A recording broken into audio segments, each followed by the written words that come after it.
With President Trump with Savannah Guthrie. Then I switched over to former Vice President Joe Biden with George Stephanopoulos. I was watching hardball on NBC and softball on ABC. I mean, Savannah Guthrie was throwing him hard at the head of Donald Trump. For the first 20 minutes, the town hall wasn't a town hall. The president irritated to have to denounce white supremacy for I think the 20th time in his presidency. And once again say he has no idea what QAnon is. By the way, I don't have much of an idea what QAnon is, other than the fact it's goofy and spooky, a conspiracy group. And they ought to have briefed the president to just say it's a goofy conspiracy group that hates pedophilia and attributes it to the wrong people. But he didn't. What he did say, what was his strongest point, was he defended Amy Coney Barrett, and he defended the way one ought to put a justice on the Supreme Court, which is by identifying credentials, talking to them generally about philosophy, having a background check done, collecting recommendations, and then nominating the justice. He did that 3 times in his tenure, these 4 years.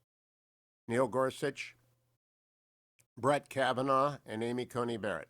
And the Trump trio of justices, because she will be confirmed. She'll be voted out of committee next week. She'll be confirmed on the 28th of October. And then Joe Biden's going to tell us his plans about court packing. He, again, dodged it last night with George Stephanopoulos, incredibly. He dodged it. He still won't tell you whether he wants to undo the Constitution. I think Joe Biden and the Democrats have fundamentally lost their grip. Trump has deranged them.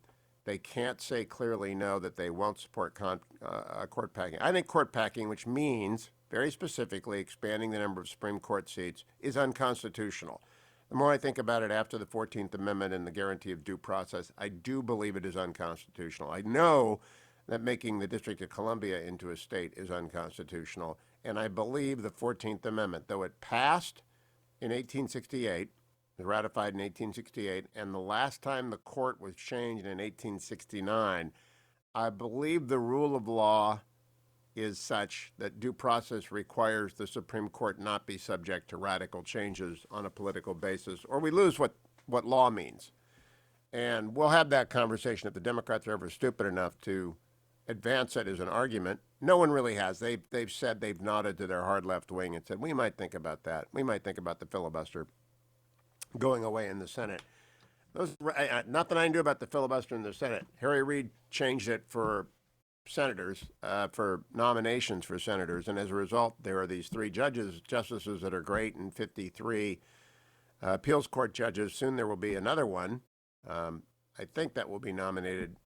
Ms. Todd from the White House replaced Judge Barrett when she becomes Justice Barrett in the lame duck session.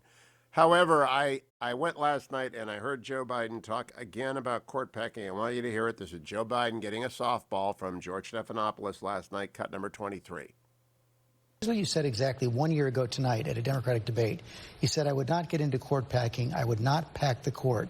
That's not what you're saying now. Is the nomination of Judge Barrett reason enough to rethink your position? What is the nomination of what I wanted to do, George? You know, if I had answered the question directly, then all the focus would be on what's Biden going to do if he wins, instead of on, is it appropriate what is going on now? And it should stay, this is the thing that the president loves to do, always take our eye off the ball. What's at stake?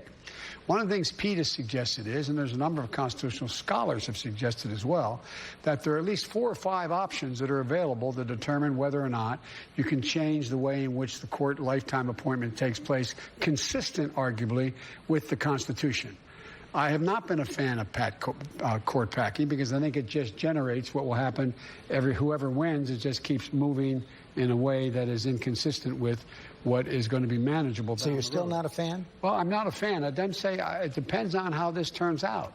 Not how he wins, but how it's handled. How it's handled.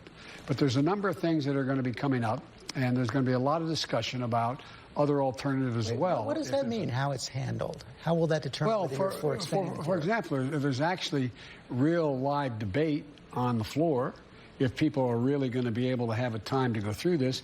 You know, I don't know anybody who's gone on the floor and you know, that's been a controversial justice in terms of fundamentally altering the makeup of the court that's gone through in a day kind of thing. I mean, it depends on how much they rush this. And you think about it, George.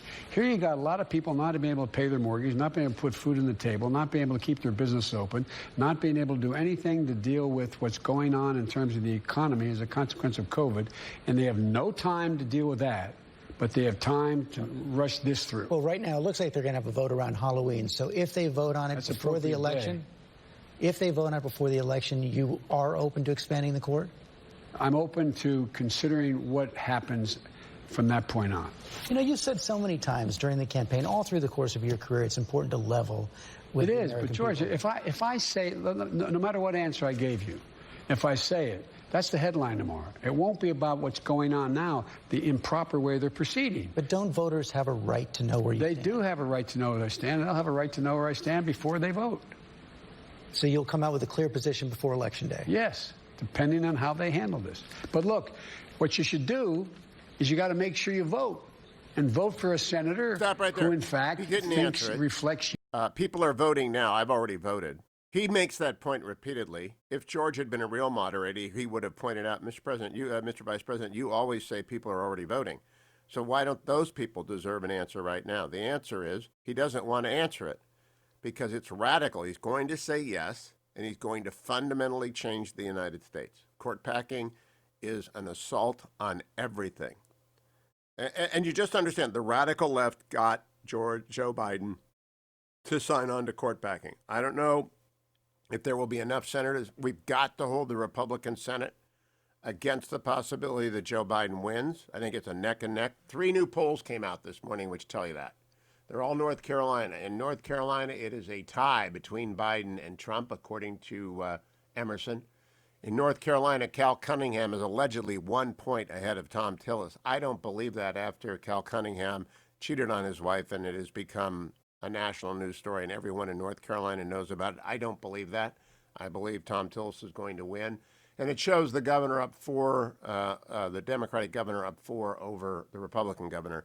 That is within the margin of error in my view. So North Carolina, dead heat. I think Pennsylvania's a dead heat. I think Wisconsin's a dead heat. I think this is a dead heat presidential election. And the Senate is going to be very, very important if Joe Biden pulls out the dead heat. And not just because it's 1/2 of 1/3 of the government, but because it will protect fundamental institutions from change, including the Supreme Court. So if you have any cash at all, I want you to do 2 things with it. I want you to go to HughHewitt.com. At the very top, you'll see the 6 Senate races that need your help. Joni Ernst in Iowa, Susan Collins in Maine, Martha McSally in Arizona. They're all there. The Senate Leadership Fund is the easiest thing to give money to, but they're all there. And you'll find the Alliance Defending Freedom, which was attacked this week during the confirmation hearings for Judge Barrett. At the very top, you'll see a banner, Will You Fight for Your Freedom? And that banner matters a lot because it connects you to where you can give your best gift. Maybe that's $100. Maybe you want to give $100 to a Senate candidate and $100 to Alliance Defending Freedom. Maybe you want to give $50 to 5 Senate candidates and $250 to Alliance Defending Freedom. Whatever it is, your religious freedom is on the line. Josh Hawley, senator from Missouri, outlined why you and your family need to care about this. This freedom of conscience and religious liberty undergirds all of our other rights because it tells the government that it cannot tell us what to think or who we can assemble with or how we can worship or what we can say. That this bedrock principle of American liberty is now under attack. Your investment of $100 in the Alliance Defending Freedom makes it possible for people to be defended in court if their religious liberty is imposed upon by the state. You can also phone your gift to 866-359-9644. Join my campaign to help Alliance Defending Freedom. Go to HughHewitt.com, HughHewitt.com. At the very top, you'll find that banner. You'll also find at HughHewitt.com in the first post, the battle for the Senate. And you'll find there the 6 races where you can give directly to Lindsey Graham or Tom Tillis, directly to David Perdue, but mostly it's Joni Ernst, Susan Collins, the most influential senator who has saved 8,000 Maine businesses.